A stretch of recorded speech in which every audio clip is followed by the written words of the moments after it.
welcome to the Adventist Healthcare and You podcast. I'm Shanna. I'm joined with Nimit. Hello, everyone.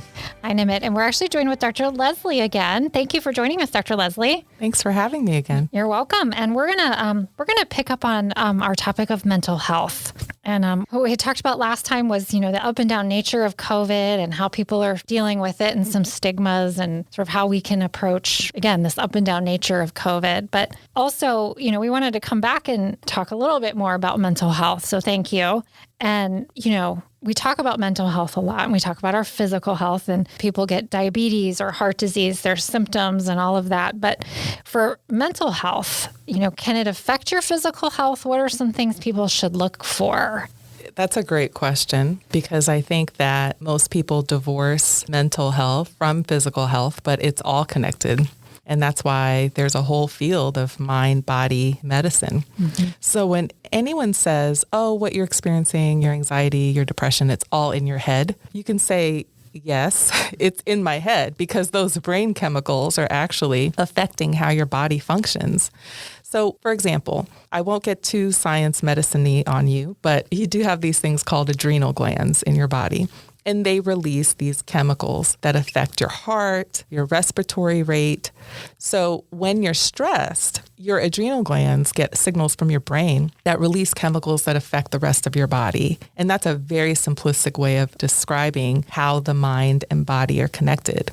And it's not limited to your heart or your lungs. It's also affecting your gut. It's affecting how you digest food. When people say like, oh, I've got the butterflies in my stomach, that's a thing.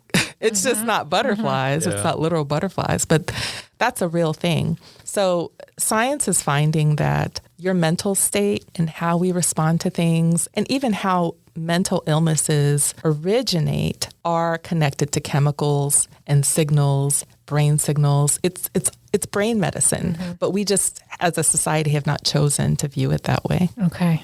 I think in my world, in my experience last year, when we were going through the first surge, I didn't realize that my mental health was in a state where I was too stressed out on a day-to-day activity. And one of my friends saw a picture of me somewhere, and they're like, did you lose some weight? And I didn't realize I was losing weight over the past 3 months. And I lost about 30 to 40 pounds in just a matter of 3 months. Oh, wow.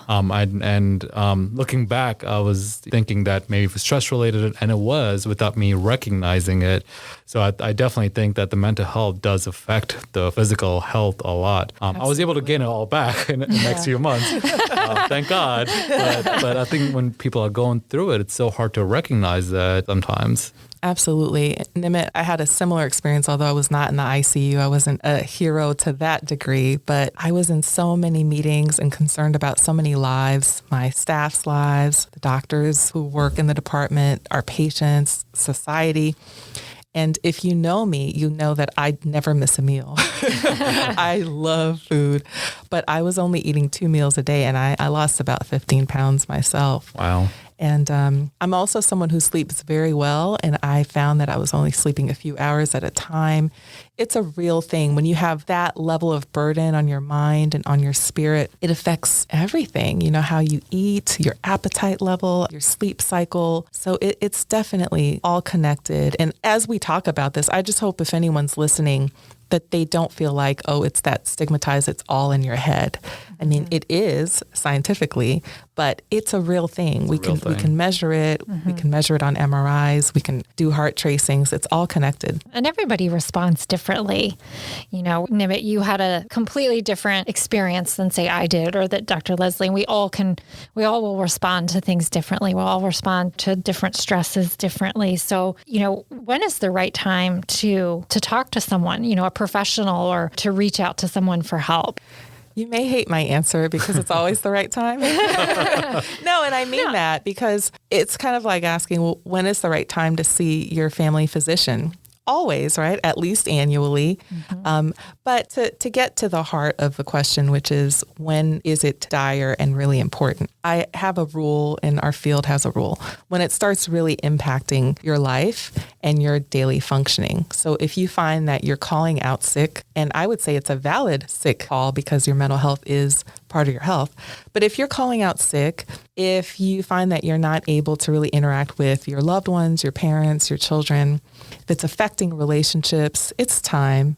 And also, Absolutely. just like we would say, don't wait to talk to your doctor if you're having something going on. Don't wait to talk to someone till it's too late. Absolutely. You know? And that someone, it could be me as a physician. It could also be a therapist, a social worker, a professional counselor, a psychologist.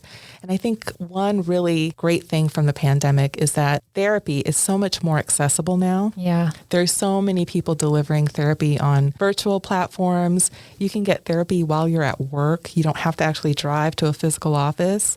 So I think that's one positive outcome of this pandemic. That's true. Yeah. Yeah. And there's apps, there's, virtual options all around now. So. Yeah, and there are even apps to just help promote good mental health, Yeah. like the Calm app. I'm not being paid by Calm or anything. I hope I can use their name.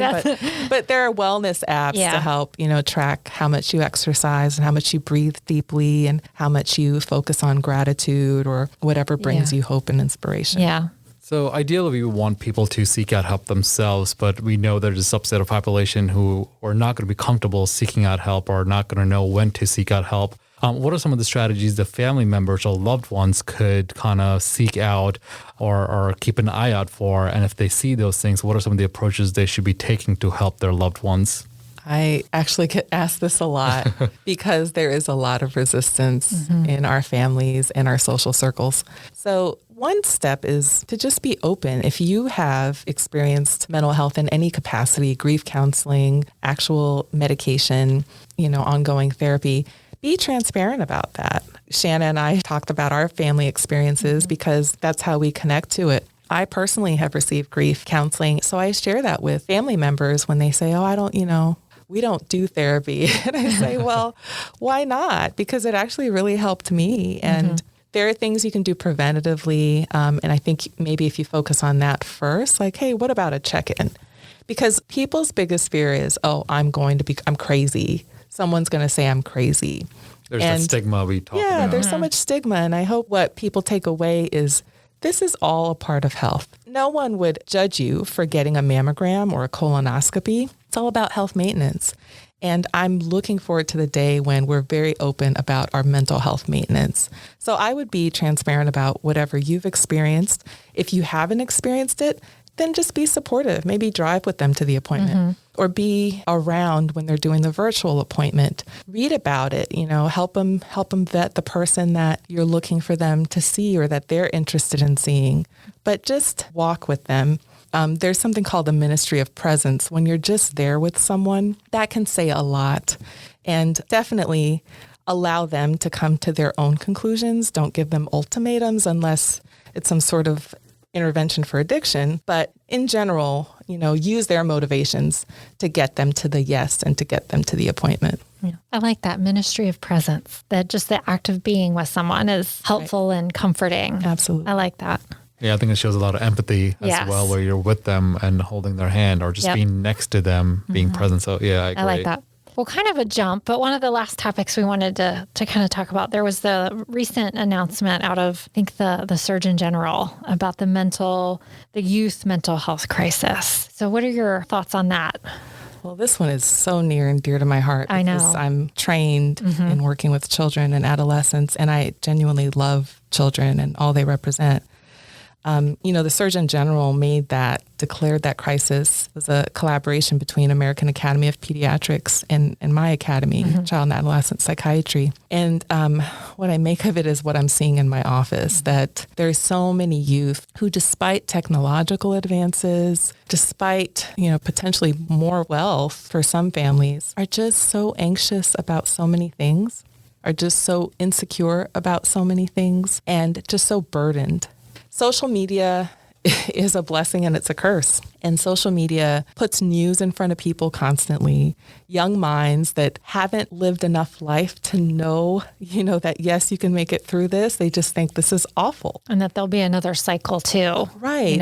Right. But also young minds live for tomorrow. So if today looks awful, then they think, well, tomorrow's going to be awful too. So I think social media has contributed to it. The other reason they're saying it's a crisis is the number of mental health visits to the emergency department. It has skyrocketed. The suicide attempts, the substance use, the despair, and quite honestly, the trajectory of young people has been just altered. You know, they haven't had normal graduations. They haven't had normal move-in days for college. There are so many rites of passage that they've been deprived because of this pandemic. And despite the drive-bys and all the alternative things we do, that's a genuine loss. So yes, there's an absolute crisis that I'm seeing in my practice and that we see in this country that is just compounded. And so I hope that we don't just think, okay, how do I get these young people help and to talk to someone, but what do we need to do differently?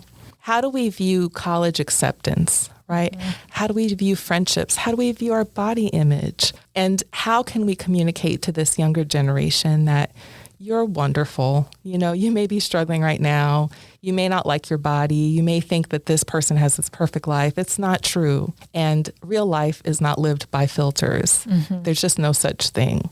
So I think being more open, having frank conversations and affirming conversations with our youth is a start, and applauding them for being open about their mental health concerns, but not just stopping there. I think our school systems and society need to allow children to be children. Let's stop allowing them to grow up so fast. Yeah. I also too recognize too, I have a 7-year-old and, you know, he's not on any of that stuff and I'll keep him a child as long as I can, you know, but also recognize that he's growing up differently than I did. And that's okay. Yeah, with access to so much more, and the access isn't bad, but it just needs to be monitored. So growing up, Thursday night, we watched sitcoms together. Yeah. And I think that's what we're missing. Don't just allow your child to go in a room and be on a device. Do stuff together. Devices aren't bad, but the togetherness makes it healthier for sure. Yeah. Well, thank you for sharing that. In our last few minutes here together, are there, you know, maybe 3 things that we can take for our own mental health moving forward in this up and down roller coaster that we've been living? Sure. Well, I mean, my personal mantra about mental health is that mental health is health. It's all health, and it is okay, and embrace it. And there's no shame in it. That would be number 1. Number 2 is that this whole experience is not a sprint. As a former, running track in high school, I don't want to call myself track star. But as someone who ran track in high school, it's not a sprint, it's a marathon. So let's pace ourselves and allow ourselves plenty of grace, because this is a really difficult experience. And then I would say number 3, just remember how important we are to one another. And although some of us may be really tough and independent and in this American culture of, you know, fakely pulling yourself up by the bootstraps, we need each other. We definitely need each other. And if you need to reach out to someone, definitely do that. And if you need to be something to someone and have that ministry of presence, do that. Someone needs you and you need someone. And so I think those are the 3 things that I hope the listening audience focuses on. I think that's going to be very helpful for our audience. Yeah. In another episode, we talked about gratitude. I'm going to take that with me as well. Well, thank you, Dr. Leslie, for coming in. We really appreciate your time and insight in this really important topic. Thank you again for addressing the issue and for having me. Thank you. Absolutely. Thank you. Thank you, Nimit, for being here with us today, too. Pleasure. For our listeners, we really appreciate you all listening. Don't forget to follow us wherever you get your podcasts. You can also find Adventist Healthcare at adventisthealthcare.com. Stay safe, stay healthy. Thank you.